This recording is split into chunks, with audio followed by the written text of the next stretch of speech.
In the floating isles of Etheria, Ilara's heart was beating faster. Not for the wind, but for a rival pilot. Kalen. He lived in the same dock, trained at the same academy, and possessed a vanity that filled the sky. Ilara was lost in the vapor of a crush, a feeling her mentor viewed with a weathered eye. The captain, her mentor and brother-in-arms, saw the hollowness behind Kalen's gilded exterior. "He's just a peacock with a propeller," the captain muttered, skeptical of the young pilot's infatuation. But Ilara was a go-getter, fueled by the spark of first love and a desire to be seen. She decided to open her heart, certain that a direct approach was the only way. Kalen barely looked up, his focus always lingering on his own prestige. "Kalen? I have something to say," she began, her voice trembling like a faulty engine. The captain intervened, announcing that the trial of the chronosphere would start early. The chronosphere was a competition where different airship drivers compete in space.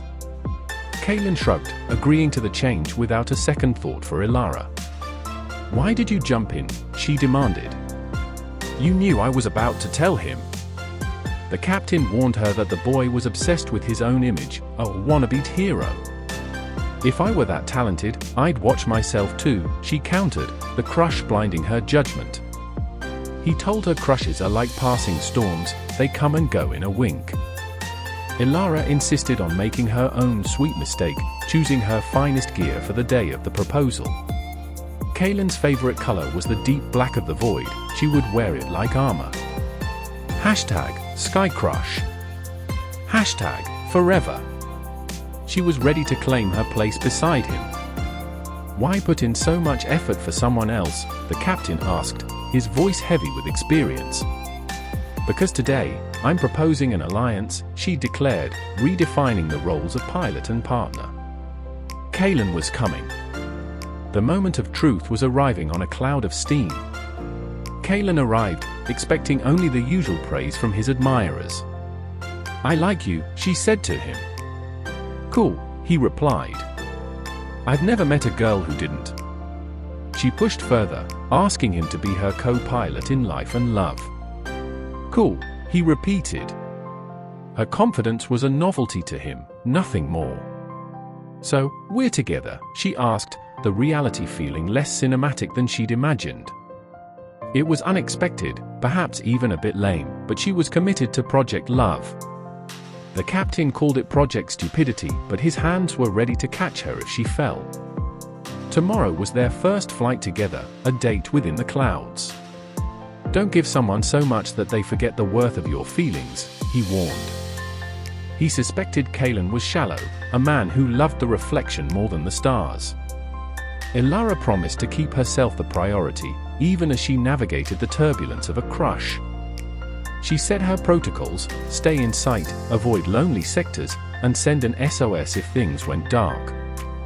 "Wakao," she signaled, their code for trouble. And with that, she flew into the unknown. 3 hours passed.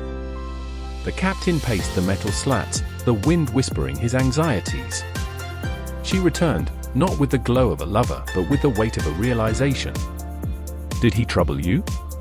"Tell me," he demanded, his protective instincts flaring. The date was fine, she explained, until the conversation turned to the great trial. The chronosphere competition, a race where only one navigator could win. Kalen was in the Gold Fleet. Ilara was in the Crimson. A rivalry as old as the Isles. If she won, she feared Kalen would leave her in the dust. Career over crush, Ilara. "Don't forget your priority," he reminded her. She had won for 5 years straight. To lose now would be to betray her own soul.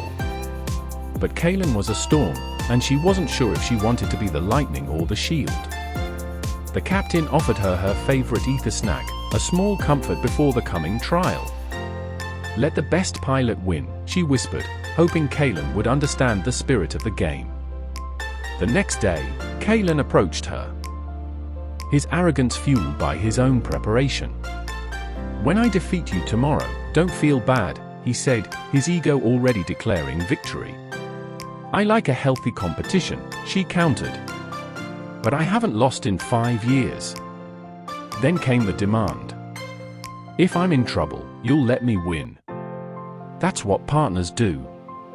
She was stunned. He wasn't asking for support, he was asking for her submission. Support me, or perhaps you'll lose your boyfriend, he threatened. The captain heard it all. I knew he was shallow, he grunted, his hands tightening on a wrench. Elara was torn.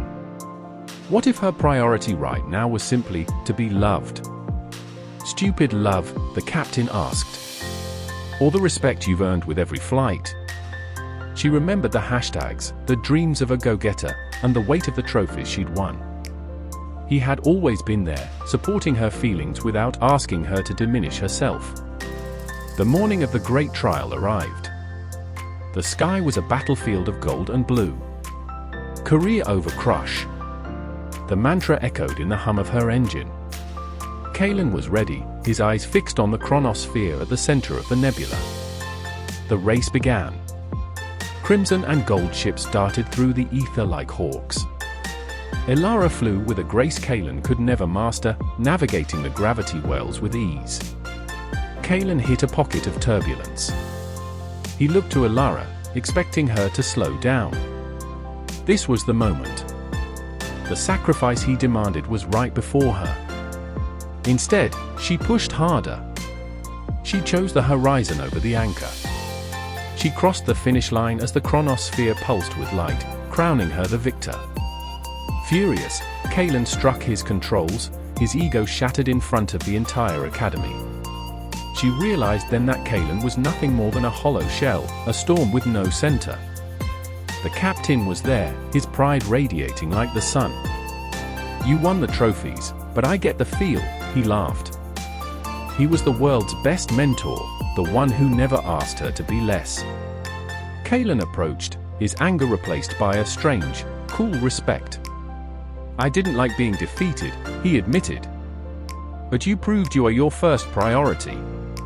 I'd like to be a real partner now, he offered, finally seeing her as an equal. It's cool that you're accepting it all, Elara said, her voice steady and clear.